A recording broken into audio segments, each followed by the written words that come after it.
You got Shea, you got Lou Dort from Canada. If Edmonton wins, that's another candidate. So Canada's taking home a lot of trophies. Yeah, Bro. there's a lot of Canadian representation. If that happens. Nemhart and Mathurin. Oh yeah, you're right. And SGA. So we got a lot of Canadians in the finals, 2 on each team. So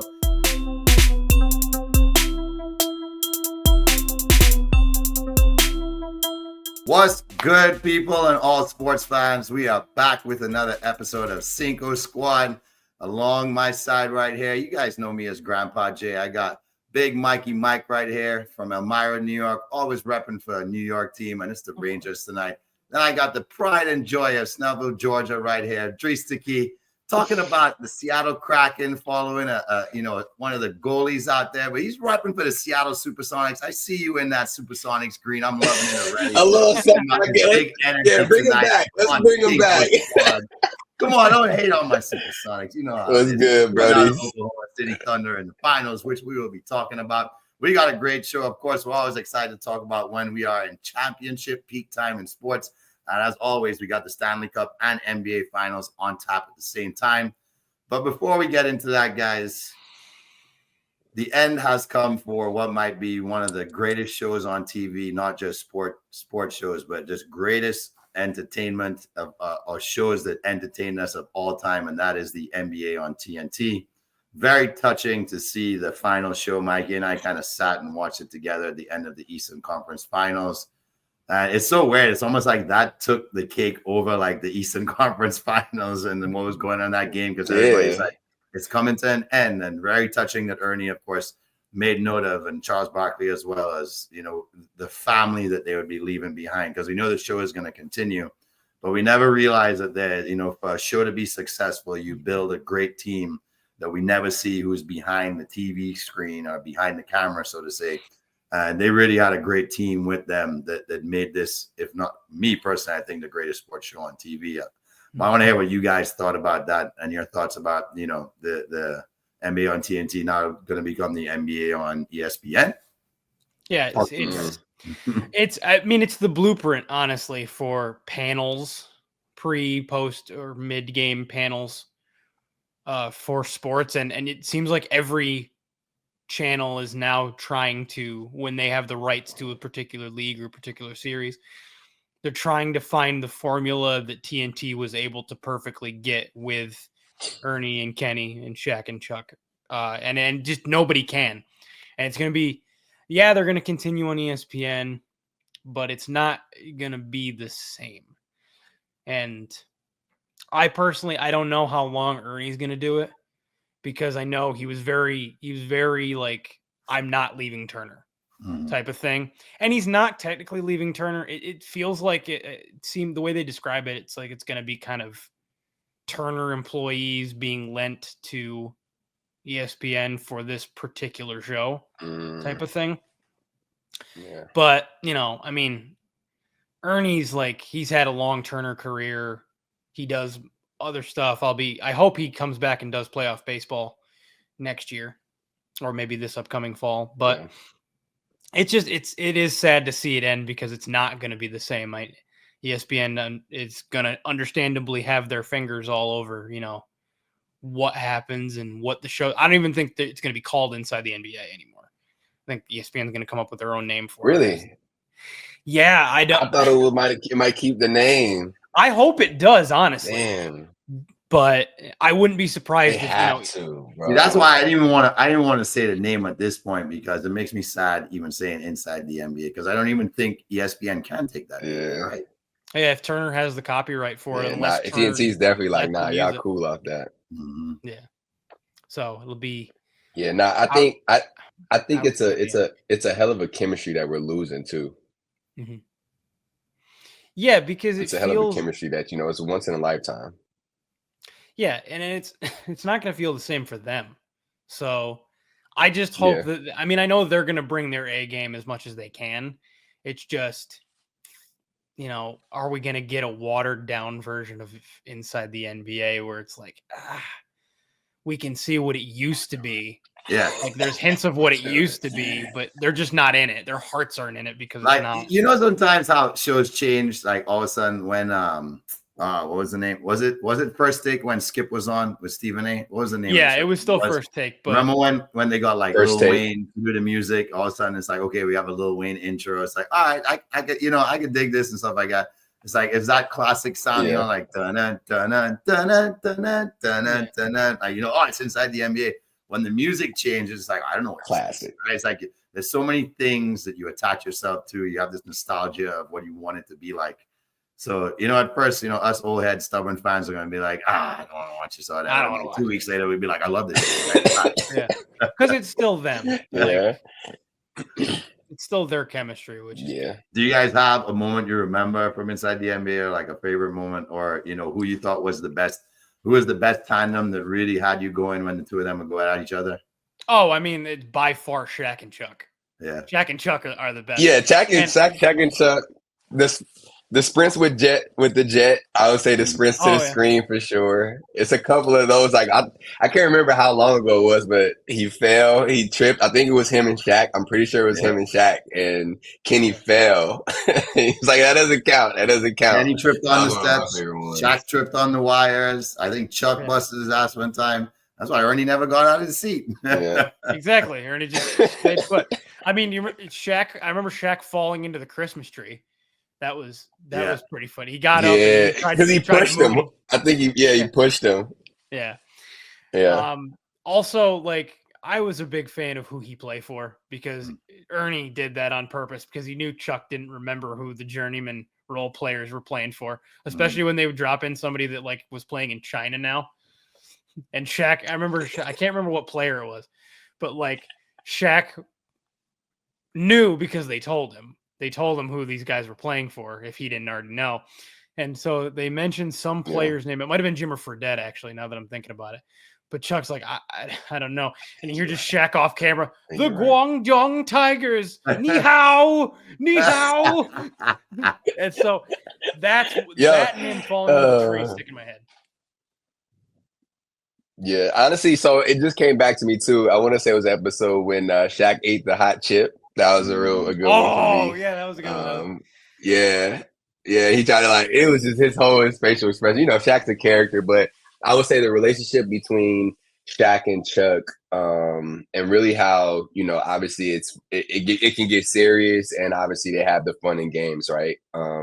That chemistry really showed what journalism could be, from a standpoint of like an athlete turned, anchor. And I think that at the end of the day, like, Kenny being an older player, you don't really know that if you don't know basketball, right? You don't really see that difference. And I thought that was really huge, like Kenny being, I don't know how much further away he was from Shaq, but I know Shaq played many years after Kenny was retired. So it's like they don't really, draw that line or really make it obvious, and that was something that I really appreciated. And then when it comes to like, I say the love for the younger guys, I always liked how Chuck could shed light on the younger guys, Shaq could shed light on the younger guys, because that's what it's about, and that's what I'm going to miss the most, and what that's going to look like at ESPN or just on any other, platform. But most importantly, how they were able to, shed light on different players, halftime, whatever the case may be, that chemistry and them keeping it them, and making sure that they're keeping their personality involved, like full-fledged, like no holding back at all. And that's something that's unmatched, man. Like, there's a lot of good shows out there, don't get me wrong, but when you're able to laugh and then you're like, all right, now let's go to the board and draw up a play, like, come on, bro, like, you're not getting that anywhere else. Yeah, that's a great point. I was talking to someone about, in media, it's not so much that you become great or people are enamored by what you can do because of how good you are. It's because of how authentic you are, and that authenticity just speaks volumes to people. So the success of a lot of these media guys is based on them. Like, look at Kendrick Perkins, right? Like, your authenticity is either going to be embraced or not. And if people like your authenticity, the easiest thing to do is be yourself. And that's one thing we know about that crew inside the NBA. Everybody was equivocally themselves at all times. I mean, there's times where Shaq couldn't even stop kicking off. Shaqtin' a fool. I think they had to make Shaqtin' a fool just so he wouldn't try to make a fool of everybody on the set. They're like, all right, make fun of everybody else in the NBA, and we'll give you your own clip so you leave these guys alone for a little bit. But the humility was great, and I feel these guys get it. And like you said, I hope there's more youngsters out there that can use this as their blueprint to be like, I don't have to put on an act. Like if I'm good enough, my authentic self is good enough. Yeah. That's how I'm going to make it in this industry. So guys, we're on the NBA and, you know, finals are around the corner. There's a lot of hate immediately coming out with this small market. Who's going to care about these finals? You're obviously not a fan of the game if that's what you're thinking right now. We have a point guard matchup that might be, you know, we haven't had a point guard matchup like this where you have two all-star NBA guards in almost 20 years. So it's refreshing to see the NBA having two guys that run their teams, the offenses run through them, being the key guys. I mean, we would have got it anyway, right? We knew OKC was going to win probably. We're going to get, you know, we're going to get one of the point guards out of the East. So we're all excited that we're going to get this in the NBA Finals. Let's start there. And do you guys truly think that this is going to be the key matchup of the finals where whoever ticks the most, whoever is controlling the tempo of the game, whatever it is you guys think, do you think this NBA Finals is won in the hands of these point guards? For sure. For sure. It's definitely one in the hands of the point guards. And I think too, they're both guards that, you know, were underrated. I think that that's going to be the highlight, in my opinion, of this finals. Now, don't get me wrong. You know, if the Knicks would have made it, Jalen Brunson, a lot of people didn't think he would be the superstar player that he is, right? But when it comes to the full trajectory of this series, it could go the distance, and it can go the distance based off of the scoring that they have in that point guard position. Now, I do want to say that the bench is going to be the difference maker, in my opinion, because those guys are great leaders. So they're going to be able to have that morale, right? Get that morale. And if those guys show up, then it's gonna be that firepower. So, you know, with the matchups, I don't know exactly what the matchup is going to be. I did think about it. In terms of, you know, them going head to head, right? It's going to be one for the books, you know, and to be able to really step into your own. Like, obviously we have the MVP, you know, and Shea and being with OKC, but at the end of the day, Haliburton is still stepping into his own, right? He's a player that a lot of people, I would say more than half of the country is really just kind of understanding what kind of player he is, you know what I'm saying? And so it's going to really help him. And not only him, but the players around him. And I'm gonna say this: with him not getting finals, Eastern Conference Finals MVP, right? He should have a bigger chip on his shoulder. So that's gonna come with it, and I think that's really gonna be exciting for me too. I know that, Mikey, I know there was a little talk about Dort being the Haliburton killer. There was a stat that came out that said that Hali had his worst games of the season with Dort defending him, or his efficiency with Dort on him was the worst of any player in the league this year. So I guess OKC thinks they have the neutralizer, but we know that the Pacers have more depth than just Haliburton, and they've shown that. They've won games with him scoring less than 15 points. Do you think they can beat the best defense in the NBA if Haliburton is not scoring consistently in this series? I think they can score on them for sure, but I don't know if they can score to a clip that OKC can't match and exceed with their offensive talent. I think the key really is Haliburton and how he performs and making sure that he continues to be a factor. And it's not necessarily scoring points, but it's getting rebounds, getting assists, and being able to open up the floor with the threat that he can score at any level, as he's shown, to open up things for the rest of the guys. And at that point, I think the offense can. But if they neutralize Haliburton and make him a non-threat, a non-factor, or at least for the most part, make him a non-threat or non-factor, I think the Pacers are going to have a tough time beating the Thunder. So we know that's the all-star matchup and everybody, all eyes there. But there's also two other players, and we've seen one really grow in this postseason, and he had to in order for OKC to live up to this hype. That's Jalen Williams. And it seems as though he might be, we have to see what the matchups, it might be a mismatch, might be matched up against Pascal Siakam, who ends up claiming the MVP trophy of the Eastern Conference Finals. And Pascal did have an amazing series. I think that's the most important matchup in this series. One of those guys has to probably step up, and I don't think that Jalen's going to lead his team in scoring, but I think he has to be right there with Shea in order to keep up with this Pacers team, because we saw this Pacers team put up 120 consistently. In fact, I believe that this Pacers team has put up more points in this playoffs alone in terms of where their scoring has been than any Pacers team in their history, right? It's like 3 of their highest points scored in playoffs history. So we know this team can score the ball. Once again, we have the offensive efficiency against defensive efficiency, right? We'll go to our predictions in a second. I think that's the key matchup. It's Siakam and Jalen Williams if they pit against each other. You guys tell me, outside of our all-stars, what matchup do you think might determine this series? Yeah, and I like that Mike shed lights on them trying to neutralizing Haliburton, right? I think that if he can get into the paint and really draw the defense and get other guys involved, right, that's going to be a huge part in that, right? So, Pascal Siakam obviously is going to do what he's going to do. I'm just going to go ahead and write it off. Like, he's been consistent. He's doing what he has to do. He's taking the shots and they're going in. But I will say, Neymar, I will say Neesmith, like those guys, they're shooting at a high clip, right? They're ready to go, right? And they're putting up the points. So those are going to be the guys and they're on the floor, right? They're not even guys that's like playing here and there. Like, they're consistently stepping in and taking their role serious. So I would say those are going to be the difference makers on that end. As he's able to draw the defense, sink them in, and spread the floor out. Now on the other end in OKC, right?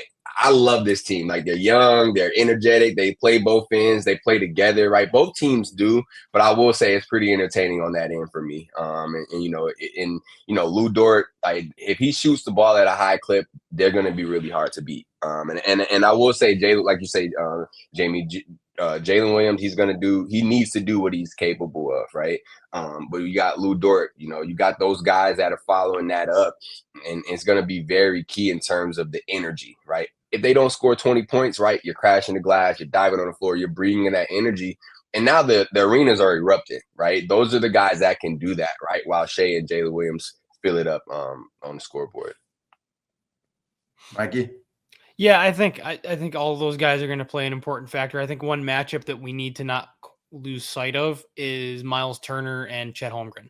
Yes, sir. I think the control of the paint is going to be important because both teams can shoot well from outside and pretty much have deep rotations that can all shoot well from the outside. So controlling the paint and honestly fouls. I mean, fouls, in being able to effectively play defense, moving from inside out and not, get in foul trouble, keep guys out of foul trouble, good help defense, things like that. I think that's going to be important from both of the bigs as they essentially try to battle for probably is a top 5 center spot in the league. Yeah, and speaking of inside out, we know both those bigs are going to draw the defense away because both these guys take about 3 or 4 threes a game. Sometimes Miles will take 3 or 4 3 and a quarter, depending if he's feeling it. Right. And what we know, too, is Miles is playing for a big free agent contract here, right? So a lot on the line for him because we know that, one thing that I love about OKC, and yes, I'm going to go to Seattle here for a second because I have to. When they hired Sam Presti as a 29-year-old, bright-eyed basketball aficionado, they're like, all right, we're gambling here because they had a feeling that the franchise is moving. Let's just hire this guy who's going to come in with a new philosophy, offloads the roster. At the time, it's like, what the hell are you doing? You're sending Ray Allen away, and who the hell is this Kevin Durant kid? Okay, we're going to get rid of our other superstars. That I think is Rashard Lewis. And Presti just made all these great moves, and we know what he put together at first. He put that Harden, Westbrook, Durant combo that we're like, holy shit, basketball in Oklahoma's about to take over the NBA. Right. Unfortunately, his crafty, I'm going to make these chess moves got a little too apprehensive with dealing Harden away in 2012. So we know for sure we're going to keep this core together for a lot longer. He's not going to let these 3 guys, or even Dort might be part of that, inclusive of those 4 guys. Jalen might be the hard one to keep. Someone's going to come knocking and throw $200 million at him, and see whether they can match that or not. But those 4 guys, I think, will be a core that keeps them going for quite a while. And I love what, Presti's done, and the franchise trusting him, after all these years, almost 20 years later. Look what he's done again, right? 15-year cycle. He's like, hey, we're back, and we might be here to stay much longer than that last trio. A little bit of talk about this trio might be able to defend against Durant and Westbrook and Harden. And if they played against each other, some people think this team might beat that team. I don't know about that. What do you guys think? Nah, bro. I'm sorry, bro. It ain't happening. That's KD, Westbrook, and Harden all day. But we know KD, Westbrook, and Harden who they are now, right? So we know them as MVPs, and it's a lot different years later. Who knows if Chet could step up and maybe get one? I don't think he can in the NBA today, but we'll see if his game does, keep living up to his potential. But let's go to our predictions, guys. Huge favorites, OKC. And I think the last team to be favored by this much might have been the Lakers back in the early 2000s against like the Sixers and Pacers, -700 on paper. The Pacers at +500. So we're talking an underdog story, but let's remember the head coach on the sidelines for Indiana, Rick Carlisle, took a team down to Miami when Miami put together the Heatles. In that first year, Dallas went in there and shocked the whole world with Rick Carlisle on the sideline. So deja vu once again, about 14, 15 years later. Do the Pacers have a shot? Tell me your prediction for this year's NBA Finals. I'm going to go. I think they do. I think they do. You think so? You taking them? They have a shot. That was okay. No, I'm not taking them, but they have a shot. They have a chance. The question was, they have a shot. They have a shot, but nah. Okay. So you're saying there's a chance. You're saying there's a chance. All right, so give me your predictions. Winner, MVP, and how many games they win in. I'm going to go OKC in 6. MVP Shea. Yeah. Looks like we agree, Idris. I'm going to go OKC in 6. SGA is your MVP. Well, yes, sir. I'll tell you guys what I think right now. I think Dort can neutralize Haliburton. I think that throws the offense out of whack because I saw how that Indiana offense got thrown out of whack when Haliburton was not really himself. And because of that, also, OKC at home, ridiculous. First team ever in playoff history to have 4 wins by over 30 points, 5 by over 25. So I'm going to tell you like Uncle Shay said, give me Oakland first on the in 5. Okay, so 5 games. I got Oakland want to win 4-1 in the series. I got my man State Gilchrist and my MVP. Okay, so OKC in 5. Yeah. I'm with you guys. SJ all the way. It's going to be a perfect year for him. Finals MVP, NBA MVP. And the heavy favorites do bring it home. So we're all in agreement there. These guys think the Pacers have a shot. I don't. OKC all the way. We all picked OKC. They got it in 6. I got it in 5. Tell us what you guys think, though. All right. Like, subscribe, comment. Let us know who's winning the NBA Finals this year. You guys know we respond out there. So any Pacers fan, bring it. Tell us why you think your team is going to be the champion this year and take that Larry O'Brien trophy back to Indiana. All right, well, we know that there's a team that's trying to bring a Stanley Cup back to their ice, their home ice. That's the Florida Panthers, who don't have home ice in this series. So if it does go to 7 like last year, they're going to have to win it in Canada this time. Mikey, as our resident hockey guy, tell us how you think this series is going to play out. Go ahead and give us your breakdown as to what we can expect in this rematch. Yeah, so, I mean, Florida has been everything and more you would expect out of a defending Stanley Cup champion. They have been a very tough team to beat throughout this entire playoffs. They were a team, I always say it, they're built to win in the playoffs. They had a solid regular season, but they were more aimed at just making the playoffs and then kind of controlling it from there. However, you have an Edmonton Oilers team with the best player in the world by far. Like it's not even a question of who the best player in the world is. Best in Drysdale too. Who knows? The guy plays like he's one of the best in the game when the playoffs roll around for sure. And they remember. The North remembers. They remember what it was like to lose in dramatic fashion after nearly making the comeback. And Connor McDavid was named Conn Smythe winner as the playoff MVP despite losing. And he didn't go out and get the trophy, and he received some criticism for that. We all on the show agreed that I wouldn't go out and get it either, because why would I go onto the ice to watch the team that just beat me in the championship celebrating just to get a trophy that means nothing because I didn't win that one?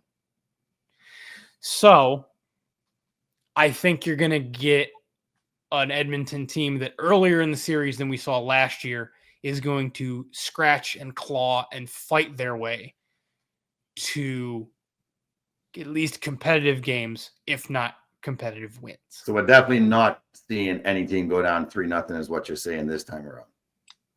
No, I don't think so. Okay. I think it's going to be a very back and forth, heavily physical series.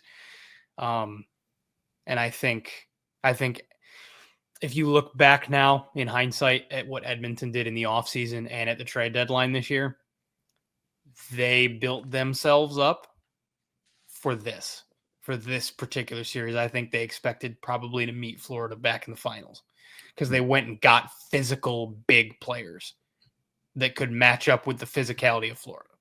Correct. But it right now isn't the talk right now that, and we've seen it in the past, that if you have the better person in goal, which right now we don't think that's Skinner in Edmonton because he's shown that he can be a little bit leaky, that's kind of where a championship is won, right? Who's defending the net. So you really think that Florida kind of has a heavy advantage in that sense based on how both goalies have performed so far in the playoffs. If you're saying Edmonton has a chance, are you saying that's a non-factor in this series because of Edmonton's firepower? No, it's always a factor. I'll never say that the goaltending is not a factor. I think Skinner's played better this year than he did last year, especially in the playoffs. He's held down that spot a little better than he did last year. Bobrovsky's the better goalie, flat out. I mean, he is. But if Skinner can shorten the gap, I would say, if he can shorten the gap in performance to Bobrovsky, Edmonton has the firepower to compensate and win. Nice. At that point. Idris, I know you're more of a hardwood kind of guy, but I know you pay attention to the ice a little bit. Do you like the fact that a team is back in the Stanley Cup and defending the championship? Because you remember back in the 90s, all we saw was teams in the 80s in basketball. Everybody just kept getting back to the finals. The Lakers did it with Kobe. They did it with Kobe and Shaq.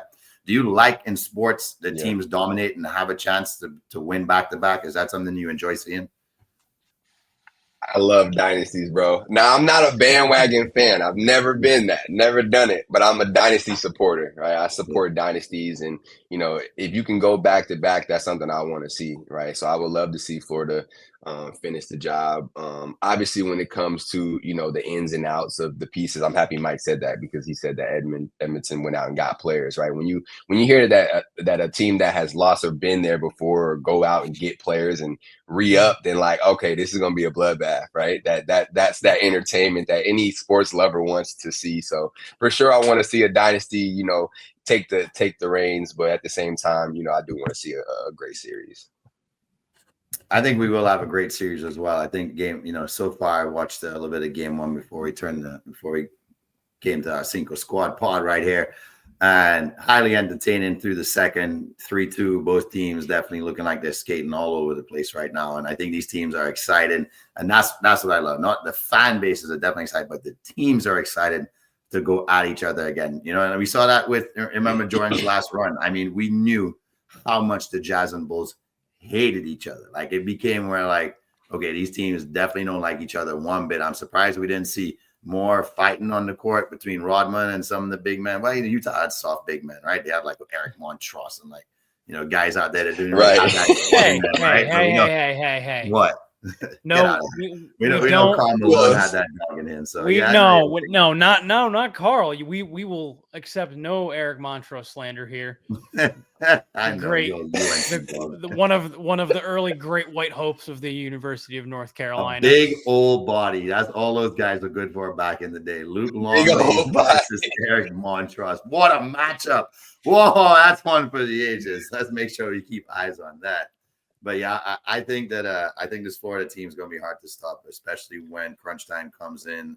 And as we've seen throughout the whole playoffs, one goalie's been standing on his head, and the other one's kind of not done that. So I feel like Florida probably has to be the team favorite right now for that reason only. I think the Oilers probably have the better players from an offensive standpoint. But we've seen when Tampa made their run, it was all about neutralizing any offensive threat, which Florida has done throughout this playoff series. But let's get straight to it here. Predictions, guys. Who you got? Back-to-back? Or is Canada finally going to celebrate a Stanley Cup in how many years, Mikey? Where are we at right now? Well, let's see. 33? 32? 32. Okay. Will the run come to an end? Yeah, it's been since Back 1993. to back, baby. You got the Panthers, Idris? Back to back. All right. We got one back to Back back. to back. Miguel. Let's hear it. Oilers in 7. Oh, it's going back to 7. Oh. As much as I want Okay. to take your side with Oilers in 7, I just can't in a game 7, even though it's on the road. I got to go with the better goalie. So I'm going to take the Panthers in 7. All right. So you got Oilers in 7. Idris, what you got? How many games? Back-to-back's going to happen in 5, 6, or 7 because it ain't happening in 4. Yeah, I'm gonna go because they all been 5 for the most part. So I'll go 6. I'll go 6. Panthers in I'm gonna go 6. Panthers in 7. Oilers in 7. Canada, this is the guy you get to love. Any Canadian fans that might be watching this show, remember to say, Mikey, I love you so much. Thank you for believing in us. Thank you for saying this job is going to come to Yo, end. This is the only guy Canada's that's looking really it, up right? now. We don't. So maybe you will. So speaking about believing in I did want to shed light. Go through it. Yeah. Go I on, did want to Idris. shed light on it though, because we picked OKC, right? You got Shea, you got Lou Dort from Canada. If Edmonton wins, that's another Canada. So Canada's taking home a lot of trophies. Yeah, there's a lot of Canadian representation. If that happens. Nemhart and Mathurin. Oh yeah, you're right. And SGA. So we got a lot of Canadians in the finals, 2 on each team. So might be the year of the Canadians. It's two on Indiana. Yep. Yeah. Nemhart and it's two on Indiana. Yep. Yeah. And Mathurin. Okay. So this guy right here, Canada be showing him a lot of love, but we love to show him love every week because we know he's got something on his mind he wants to share with everybody. So what's on your mind this week, Mike? Yeah, so we take it to the baseball diamond. Are either of you familiar with a pitcher by the name of Bartolo Colon? Of course we are. Big Bartolo. Big Bartolo. Okay, so the following things are true of Bartolo Colon. Before his 4th career start, he actually received a phone call saying that if he didn't pitch well, someone would hurt his family. What? And then the caller proceeded to read off his real exact home address. Wow. He once had a pet donkey named Pancho and dropped out of school to work at a coffee and avocado farm. He was then arrested for trespassing while playing a pickup game, because that's how he had to play baseball and learn. Since he's made the majors and had a great career, he's bought the land, built his baseball academy on it, and put up a statue of Pancho at the academy. You gotta love that. He lied to the Indians. He lied to Cleveland at the time of his signing because they wouldn't sign him when they first saw him. He only threw 84 miles an hour. So he said he was 18 instead of 20. So they signed him at that point, and by the time they found out how old he really was, he was throwing 99. He's credited with creating the gum sandwich, which is just a chewed piece of gum between 2 fresh pieces of gum. He ended up throwing that as 99 miles an hour because he gained 100 pounds after he was signed. And at one point in his contract, he had a weight clause where he would get paid $50,000 a year if he could hit a target weight. He never made the target weight. As he got older, he ended up having stem cells from his fat and bone marrow injected into his elbow and promised the doctors that did it that they would get 10% of any of his future earnings after the procedure. The league investigated him. The doctors sued him. He then won the case and went on to have a 2.65 ERA at 40 years old. Later in his career, suspended for abnormally high testosterone levels. And in 2016 was revealed to have a secret second family to which he had paid no child support. And yet, he remains one of the most beloved baseball players in recent memory and still holds the nickname Big Sexy. That's right. Top weight 285. Let's show some love for Big Sexy Big Bartolo. That's right. 285 on the mound. He's like the Jared Lorenzen of baseball. Big Glenn Davis. Oh, Jesus. Nah, facts. That's exactly what it is. But what a story, man. I mean, talk about a guy that you could sit down with dinner with and he's like, yeah, hey, tú quieres escuchar un otro story? I got another one for you, man. This guy would just tell you story after story that absolutely will probably blow you away. So Mike bringing you the facts of the life of Bartolo Colon and how he gambled on himself and how it paid off. So kids, guess what? Might be okay to lie on your resume, but you didn't hear it here on Cinco Squad. I promise you that. But I'll tell you what you guys will hear right now is it's game time, and I have a special edition game time this week. And Mikey and Idris, as promised behind the scenes today, you guys can share one name. You guys can share one name here in the game. Other than that, you cannot use the same name. Your target this week, can you get to the number 15? And I want you guys to list off the greatest basketball players of all time. Give me 5 guys combined NBA MVPs. So 5 names. I need 5 names, and combined, these names have to have at least 15 NBA MVPs between them. Okay. So you guys can share one each. Okay. Pretty sure I know who that name is. Mikey, if you want to start, go ahead. You know what? I'll let Idris go first. Idris, throw out that first name. He is our guest. Okay. Your goal is to get to 15 total NBA MVPs, and you have 5 guys that you can pick from all time. 5 guys. Okay. Let's go. I'm going to go Steph first. All right. You have started off with 2. Steph has 2 MVPs. Mikey? I have to begin with the greatest basketball player of all time, Michael Jordan. Michael Jordan, greatest basketball player of all time, has 5. So right now, Mikey at 5. Idris at 2. Idris, do you want to steal Jordan or not? I have to steal Jordan. I'm going to go all Jordan. Right, so Idris steals Jordan. He's at 7. Mikey? Kareem Abdul-Jabbar. Kareem Abdul-Jabbar sitting at 6 MVPs. Mikey jumping up to 11 real quick with his first 2. Idris, you're on the board. You got 7 after just 2 names. Let's go. I'm gonna go Kobe. God damn it.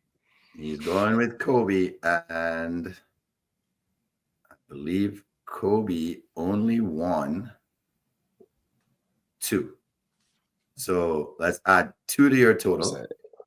So let me just stat check that right now, because he's not even on this list. So let's just make sure, because he would have been here. 9. Let's see. Kobe won. NBA MVP 1 for Kobe. I thought it was 2. I got 1. I thought he had 2. Only 1 for Kobe. So you're sitting at lose that one too. You're sitting at 8 right now after 3. Mikey, you're at 11 after 2. Your next MVP is? By the way, I think one of the ones he lost out on was 01. He probably should have won an 01, but AI won. 01. I don't know, because that was still Shaq's team. I think it was more. It was because he wanted 07, 08. It was the 8 and 9 year, and I believe in 8 and 9, it wasn't Dirk. Who was it? It was a pretty random player in 8 and 9 who won. Did Duncan win it in 8-9? No, I don't think. Here, I'll look it up. He won it in 7, 8. Let me see. No. It wasn't Steve Nash. It may have been. No, because I Steve Nash? think Nash has already won his 2 by then. LeBron. Was it LeBron? Yep. Okay. LeBron. I'm going to stay away from all those names. Actually, Yeah. I'm going to stay away from all those names. Bill Russell. Bill Russell. What a great choice right there. What You were sitting at You're sitting at 11. Bill Russell takes you to 16, Mikey. He has 5. So Mikey has already surpassed 15. Idris, you got a little catching up to. You're at 8 after 3. You need that's crazy. You 7. Give me 7. Let me go. I'll give you a clue. We just mentioned him.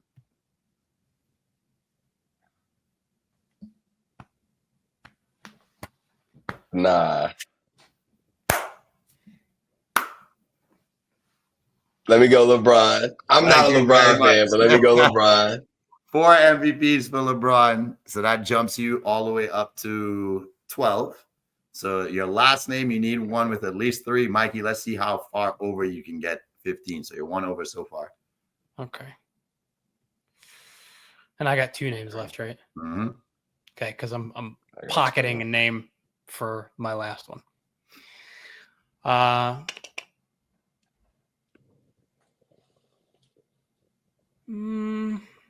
You know what, Shaq? Shock. So the great Shaquille O'Neal. I'm going to stat check this. He may have one regular season MVP, 99-2000. So Mikey's sitting at 17 right now. Idris, you need a player with 3. Give me that name. I'll give you a decade, and it should be really easy. Now, I just realized exactly who he could. I'll give you a decade. It should be really easy. The 80s. I need a lifeline. Oh, I think. Let's go. Just think of the 80s. Well, there's 2 choices there. Think of the 80s. Because So I got my favorite player of all time, but I don't know how many he has. Say it. You might win. He's a Laker. Yeah, go ahead. I'm gonna go Magic. Ding, ding, ding, ding. Magic Johnson with 3 correct. Okay. And Idris gets to 15. Mike, you're sitting on 17 right now. Can you break 20? Yes. Before I say this name, it's not my official guess, but how many does Bird have? 3. Okay, so that was my other one. I was like, okay, I think Magic and Bird both have 3 in the 80s. Okay. But no, for you, because this is your game time, we're going to take it to the great white north, Bill Walton. Bill Walton, the greatest player who ever come out of the great north states of the great west. That's right, Michael. I believe Bill Walton has won 1 MVP in his career. We will 1978. That it is 1978. You are correct. And 77, 78. So Mikey, that takes you to 18. So you're +3. Idris gets to 15. Congratulations, gentlemen. Way to go. You guys made it to 15. Both of you succeeded this week. And these guys definitely know their basketball. And guys, we spoke about it earlier in the show. Okay. All of us went with OKC. If any of you guys think Indiana is going to win, make sure you like, subscribe, comment, and let us know why you think the Pacers actually have a chance this year. I don't. I think OKC is just too tough at home. But fun stat, Indiana has won after every game they've lost in this postseason. And the only games that they've lost in this postseason were game 3s until the Knicks stole game 5. So if somehow the Pacers steal 1 game in OKC, I guarantee you they're losing game 3 at home to OKC because they can't get this shit together for game 3s this year in the playoffs. So know that about this team for sure. So Idris, Mikey and I kind of had this little plan where we decided that we're going to talk about bet you haven't seen this yet. We're going to add this new segment we haven't done on the show where we want to kind of promote other people out there doing what we're doing. So we kind of found an IG page with someone promoting sports in their own style and their presentation that kind of, makes us want to keep going back to their page. And we figured it'd be a good way for us to network as well. So we're going to kick it off this week. First time we're doing this. Bet you might not have seen this Instagram page yet, TikTok, wherever it came from. Mikey, who you got for us this week that we should be following? So this is a personal follow of mine on both IG and TikTok. Nice. It's same handle on each. At Jay Peerless. That's JayPierlis. So what he does is, and it's not just sports. He's done sports. He's done like anime characters. He's done movie characters and things like that. And it's just he does kind of comedy videos about different people that are like badasses in their respective like sports or stories and shows and movies and things like that. But it's funny because it's like people being interviewed about fighting them. So like the funny one one of the first ones I saw sports wise was Brian Dawkins. And he's just like, what do you have to do to get other grown men to call you Weapon X? And it's just, he's just really funny. So one more time, give us the handle. At Jay Peerless. JayPierlis. No, Idris, I don't mean to put you on the spot, so I'm going to say mine. But if there's anybody you follow that you want to reference, I'm going to give you a shot here. If you want to look through and kind of scroll and see if there's anybody you want to bring to the forefront here. My guy, his handle on Instagram is Trap House Sports. Trap House Sports. This guy is just as funny. I know you guys seen Stoner Sports Network, the guy that kind of commentates when he's always talking about that's a bucket, and like the most excited guy you'll ever hear. comment on basketball clips, but my guy at Trap House Sports did one of the funniest clips I've seen of Shaq in his young days, where he's saying, like, I don't know, how you going to tell me to go out there and guard this guy? You kidding me? This guy's the size of a freaking 3-story apartment. What do you mean go guard Shaq, coach? Not even freaking Godzilla could guard this guy. He had another reference when he's like, here he comes down the lane. How you going to stop this man? You got an RV coming at you, crossing you over. You can't guard this RV. So I just love the commentary, right? Really off the wall stuff. He really makes it fun to watch old basketball clips. And when I tell you, he does some great stuff. He does old school stuff, new school stuff. He's really dabbling in the historic films of basketball, bringing me back to my days of when I was obviously a huge Orlando Magic fan for a little bit because I was a big Penny Hardaway guy. Don't worry, my love will always be with Seattle. But there was a time where I was like, man, I love watching this Orlando team with Penny and Shaq. So if you can check him out, Trap House Sports. Funny as hell. You guys would definitely be entertained. Idris, you got something for us?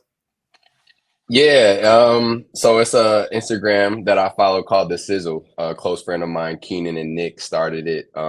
They cover a lot of sports, but it's just personal, right? They do a lot of joking around, but it's called The Sizzle. So that's THESIZZLE. They do cover a lot of sports, but it's more personal. They have they've been doing it for I want to say a little over 2 years now. That's awesome. So that's really the one that I wanted to really shout out. Sweet. Awesome. So we got love for you guys. We're all here in the same boat. We're trying to do the same thing. We all love sports. We're putting our twist and flavor on it. And thank you guys for doing your twist and adding your contribution. We're all unique in our own way, and we need more of this because us sports fans, we stick together. We love the game. We love all games here at Cinco Squad because we're talking every sport every week. So as many sports as we can. And before we get going on our next segment here, awesome. What's happening right now? U.S. Nationals are going on, and that's the meet that America uses, and most countries use a national meet to help choose their world championship team. You always love seeing this. 3 swimmers, Dara Rose, who swam for Cal. We got Jack Aikens. We got Claire Cruzan. All 3 of them missed the Olympics because they came 3rd in their event at Olympic trials. If you guys don't know how it works to be selected in the Olympics, unless you're in the 100 freestyle or 200 freestyle, they take the top 6 in those events. In all the other events, you got to come 1st or 2nd. The heartbreak of that is the swimmers who come 3rd sometimes for the United States, their time might be good enough for a bronze medal or at least top 8 in the Olympics, where they would get them the 15 minutes of fame if they had that shot. But it's only top 2. So love seeing these 3 swimmers representing for the states and nationals, getting that shot, representing the national team at World Champs. We know that every swimmer, track athlete, the Olympics is the pinnacle for them. We hope that success can carry over for them for the LA Games. But you got to imagine, with the games being here in America in 2028, every single athlete in America is going to do everything they can because it's a really once-in-a-lifetime thing that you get to compete in your home country at the Olympics. Once in a lifetime. So all the national qualifying meets for 2028, it's going to be must-see TV. Must-see TV. Mikey, you said you had a couple of questions, a couple of things you wanted to throw at us throughout the show. Anything you want to throw out there for us for NBA perspective you want to get from he's our basketball aficionado? I want to give him some airtime right here. Yeah, so something I saw earlier today that kind of piqued my interest and hear what you guys think. So we talked about the NBA Finals, right? And we talked about OKC and the Pacers. Well, there is a common denominator between these 2 teams that led them to this NBA Finals. Paul George. So, exactly.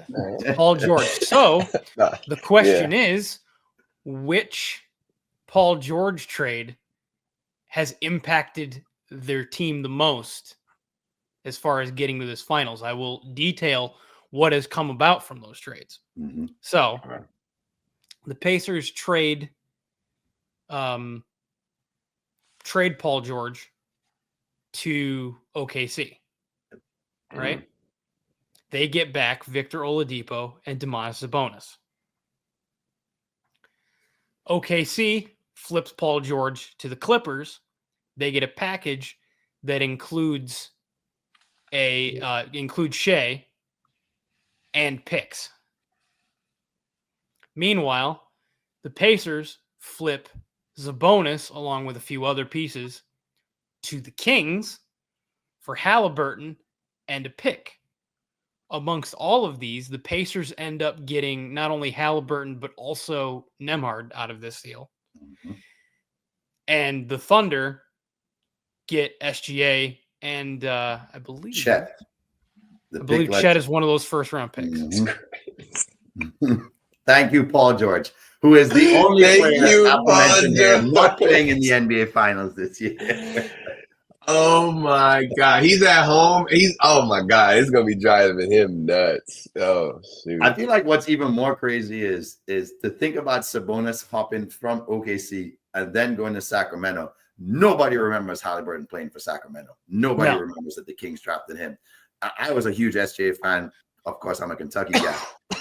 For whatever reasons, the Los Angeles the Clippers decided to clipper and send his ass to OKC with no idea of what they had, because Kawhi said, I ain't staying if you don't bring in Paul George. Well, guess how that worked out for you guys. You guys get to watch the NBA Finals from your couch as well. So, you know, I would say because OKC was the catalyst for having the package for Indiana to get Tyrese, I got to go with OKC really being the team that really influenced this whole thing, because without Sabonis, I don't think they would have had enough to lure Tyrese over. And obviously they saw something that the Kings didn't, because the Kings went out and got De'Aaron Fox 2 years later and thought that was the answer. But they dealt him away too. Way to go, Kings. How many freaking all-star guards do you want to give away in a 5-year span? How about you go ahead and draft another one next year, because you know what you're going to fucking do with him too? You're probably going to send him somewhere else. Yo, as soon as you said Clippard, I was looking for something Lakers. I know I got something in here. I was like, I was going to grab a shirt or something. I got something for you. But nah, I'm gonna go with OKC. They played this. They were the centerpiece, right? They were the centerpiece. They really orchestrated it. You can kind of see it. But then I didn't even know that. Sabonis went from Indiana to OKC. I didn't even really put. He went OKC together. In Indiana, and then Indiana the Kings. Yeah, because that's how Oladipo ended up with Indiana as well, because both of them went together in OKC. Yeah, and Karis LeVert is also OKC to Indiana, then to Sac. Yes. Then to Sacramento. Right. Yeah. And Karis LeVert is involved in the deal too. Yeah. And they end up getting, I think that's how they get the Nembhard pick, is they deal LeVert to get a first as part of that package. Yep. And that ends up LeVert was there. Yeah. Yeah. For again, we run into a bunch of players in this whole thing where like you don't remember that they're on a team. You don't remember Sabonis was on OKC. You don't remember Haliburton was on Sacramento, and you don't necessarily remember that Karis LeVert was a Pacer for a half a second. Well, the problem they had was what Oladipo was, and everybody's like, well, Oladipo is kind of, has replaced Russell Westbrook, right? Like, we kind of have our guy, he's athletic, he can jump, he's he's energetic. And then they bring in SGA, and they're like, dude, we don't have a spot for you anymore. We think this is our guy. And all of a sudden, you're like, what do you mean? Like, this the guy supposed to replace Russell Westbrook? You're bringing in this Canadian freaking skinny kid? Like, are you out of your mind? That's why I'm telling you, man. Yeah. You have to love. You just have to love the fact that the aggressiveness, and there's a lot of guys that wouldn't pull the trigger, right? They just wouldn't do it. But you have to love Sam Presti, because as a young guy that didn't have that old philosophy of how to build a team, he was like, you know what, let it fly, let's go for it. Like, we got to rebuild this team right now, right? With all of our big three that were here, they're gone now. I have to make a move right now. So as a Seattle Supersonics fan, I was like, good move, guy. Good move. Well, I don't know why. My bad. But I was gonna say, I feel like Chris Paul had a lot to do with this Shea move. Was Chris Paul in OKC before Shea left the Clippers? No, he came. I think he came after. I think he was there. I don't know if he was there in that movie. I think that's I want to say that's why they LA traded SGA, because they had Chris Paul, and I think they did bring him in. No. I think that whole Chris Paul, Blake Griffin thing was before they got Kawhi, so that was prior to. But I'm saying moving SGA is getting Paul George in an effort to win with Chris Paul. Right. Still there. Right. Yeah. SGA's ceiling is blocked by a Hall of Famer. Yeah. So they're like, okay, let's move this guy. Let's win now and get Paul George. Yeah. Yeah. Okay. But I was wondering, because I'm like, I know he had some type of ushering in support. Well, and it's kind of funny that he ends up with Shea in OKC. Yeah. But think about this: all things being equal, if no one makes any trades at that point, is this year's Western Conference Finals the Clippers and the Kings? I know, right? No, Mike. No, Mike. No chance. Well, all things being equal, you pair up Tyrese and Zach LaVine along with all their guys. Yeah, and then Sabonis.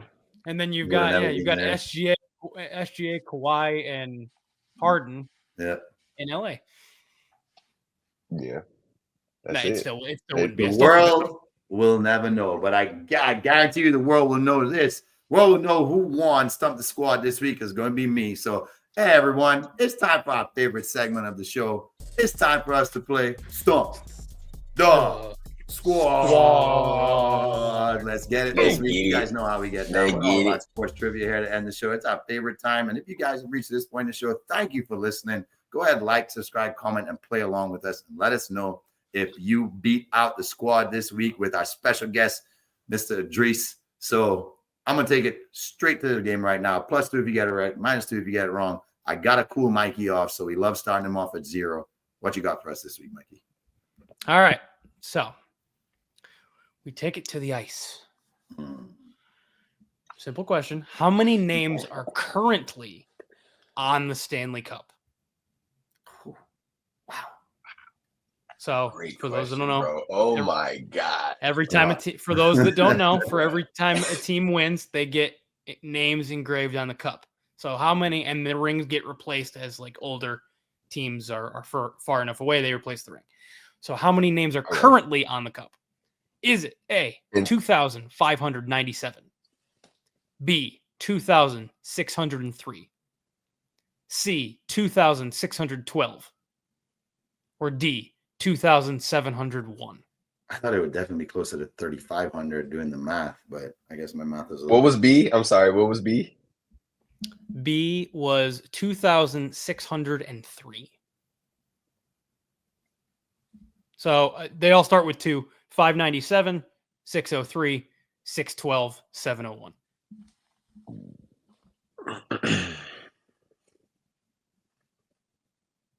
Patrice, you can follow my lead if you want.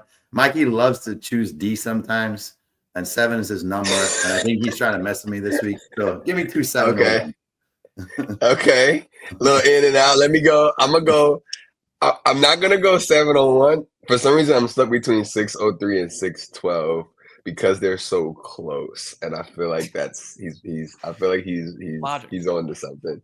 So let me go. I'm gonna go 603. I'm gonna keep it at the one I missed. I'm gonna go 603. This week, I have successfully stumped Grandpa Jay. It is 2,603. My guy gets the question right. Let's go. And let's go. Well, in typical Cinco Squad fashion, we have to cool people off. So Idris, go ahead. All right, that's a bet. All right. I was wondering, so as I came up with this, I was wondering if you guys would already know this one or if it was obvious, but it was new to me, so I felt like I needed to ask it. So what NBA player never missed a mid-range jumper during his career? Wow. At 1,309. Is it A, Rip Hamilton, B, Chris Mullin, C, Will Barton, or D, Sean Livingston? Boy, Livingston sounds so tempting because it's so random and he was like king of mid-range, but Chris Mullin was probably the most deadly guy I can remember. So give me a little Chris action because, man, that guy was a beast in a Golden State uniform. So I'll take St. John's pride, Chris Mullin. Okay. Pride of St. John's. You know, I think I did hear this at one point, and I think it is Sean Livingston. Yeah, I think so too. Okay. I'm gonna go with Mullin. What you got? I think Mullin. You think Livingston? The answer is. The answer is Sean Livingston. Yeah, okay, I did. I do remember it correctly. Yeah. Okay, man, I couldn't believe it. I'm like, what? Oh no, it's insane. Like no one talks about it. Is it just me, or do like people don't talk about that enough? No. I remember I saw it like scrolling through Instagram one time in passing. It's like, oh, by the way, it might have been when he like officially retired. Yeah. It was like, oh, by the way, just to illustrate how good Sean Livingston was, this is a thing. Bro. Yeah, and that's a crazy stat. So if it was like 100, If it was like 100, that's impressive enough. Where it's Yeah. like, oh, he took 103 mid-ranges. 1,309. It's over 1,000 mid-ranges and never missed them. You have to imagine, Yeah, like, bro. Steph's out there shooting 500 threes a day. He's out there shooting 700 mid-range free throw line jump shots from the elbow. Yeah. From Oh all no, over yeah, the- he gets on the block and just goes Yep. ball. Yep. Cash. He had that nice little Yeah. rise float. He did have a nice little touch It's on the too ball. bad his knees were He made did. of glass. Yeah, he had the same kind of thing that Yeah. Grant Hill and Penny had to deal with. So, all right. So, how fitting here? My question will decide the winner if both of these guys get it right. If they don't, I will have a tiebreaker prepared as well. So, if you guys haven't realized my theme so far, it's NBA Finals, MVPs, and MVPs across the board. So, if SGA does go on to win Finals MVP, he will become the blank NBA player. So you tell me the number. If he wins, he would be the blank NBA player to win both season and Finals MVP in the same year. Is it 7? I was going to do that to you, Mike. I knew. 9, 11, or 12. You'll become the 7th, 9th, 11th, or 12th player to win both the regular season and Finals MVP in the same season if SGA were to go on to win it this year. Well, you know what answer is tempting. Well. Oh, yes, indeed. This is a tempting answer. But I feel like my luck may run out if I continue to trust that particular number. So I'm going to go with I'm going to follow the gut and say 9. Okay. Idris, are you following his gut, or is your gut telling you something? That's what I was going to go with. Yeah, I'm going with 9. Both of you going with 9? Yeah. Gentlemen, this evening I have successfully stumped the squad. He will become the 11th player. Okay. And the last player to do it was LeBron. I was going to say, it's a fair assessment. Yep. So okay. Tie-break time, gentlemen. All right. Idris, since you got a hockey question right, I'm going to take it to the ice. Can you tell me what the highest amount of goals or the most goals scored by a single team in a Stanley Cup final game is? So most goals scored in a Stanley Cup final games by a single team is how many goals? 10. 10. You going higher or lower than that, Idris? Price is right. Price is right. You're going to +1 him, or you're going to go down? What are you going to do here? I'm +1. I'm going 13. Oh, you're going with 13? That's crazy, huh? All right. It was done 3 times. Most recently, the Vegas Knights beat Florida the first time they went to the Stanley Cup a couple seasons ago, 9-3. So your winner this week by guessing 10 and back to back, I believe, is none other than Mikael DeSanto. Congratulations, Mikael. Congratulations. Once again, seems like he's running away with this season's version of Stump the Squad. Go ahead and tell us the score so far, Mikey. So that brings me to the best number in sports, 7. Grandpa Jay has 3. Trey Day and John tied with 2. And just a shout out our boys, Trey Day and John. John's away on vacation, catching up with some. I was about to ask where my boy is at, man. Hometown of Syracuse, and Trey's apparently now back on the mainland. We reported that he was doing a secret tryout with the Lakers in Cancun.